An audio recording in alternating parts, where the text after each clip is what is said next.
Hello everyone, আমার এই চ্যানেলে আপনাদের সকলকে স্বাগত। আজকে আমি মটন কারি রেসিপিটি নিয়ে এসেছি, আর তার জন্য আমি 500 গ্রাম মাটন এখানে নিয়ে নিয়েছি। দিয়ে দিলাম 1 টিস্পুন লবণ, 1 টিস্পুন হলুদ গুঁড়ো, 1 টিস্পুন ধনে গুঁড়ো, 1 টিস্পুন জিরে গুঁড়ো, 1 টিস্পুন লঙ্কা গুঁড়ো, সামান্য সর্ষের তেল, আর সবশেষে দিয়ে দিচ্ছি আদা রসুন পেস্ট। এবারে আমি এগুলো সবগুলোকে ভালো করে ম্যারিনেট করে নেব। আমার মাটন ম্যারিনেট করা হয়ে গেছে। এবার আমি 30 মিনিটের মতো ঢাকা দিয়ে রেখে দেব। কড়াই গরম হয়ে গেছে। এবার কড়াইতে আমি তেল দিয়ে দিলাম। আলুগুলো ভেজে নেব। আলুগুলো আগে থেকেই আমি নুন হলুদ দিয়ে মাখিয়ে রেখেছিলাম। ঢাকা দিয়ে দেব। আলুগুলো আমার ভাজা হয়ে গেছে। এবার এগুলো আমি দিয়ে নিচ্ছি।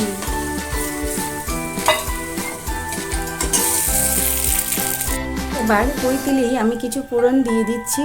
এখানে দিয়ে দিলাম গোলমরিচ, এলাচ, লবঙ্গ, তেজপাতা আর গোটা জিরে।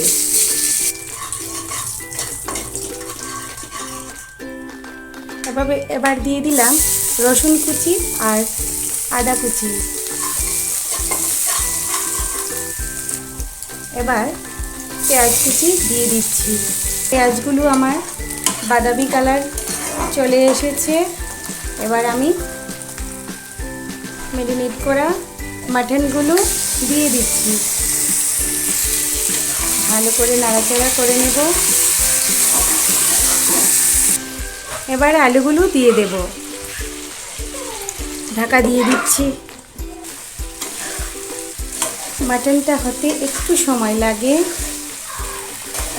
আর যত ভালো কষানো হবে তত মাংসটা খেতে ভালো লাগবে।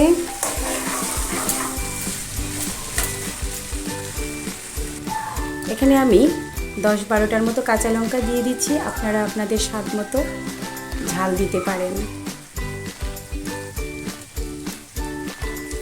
মাংসগুলো থেকে তেল ছেড়ে দিয়েছে।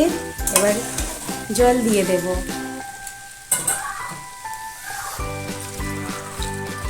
যেহেতু ঝোল হবে, জলটা আমি একটু বেশি পরিমাণেই দিলাম। মিডিয়াম টু লো ফ্লেমে রেখে আমি 30 মিনিটের মতো ঢাকা দিয়ে দিচ্ছি।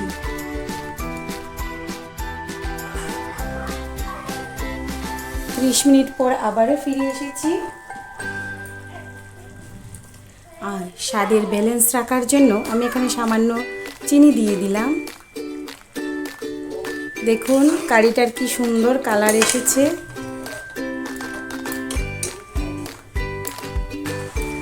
আমার মটন কারিটি সম্পূর্ণ রেডি। এবার ফাইনালি আমি এখানে দিয়ে দিচ্ছি গরম মশলা।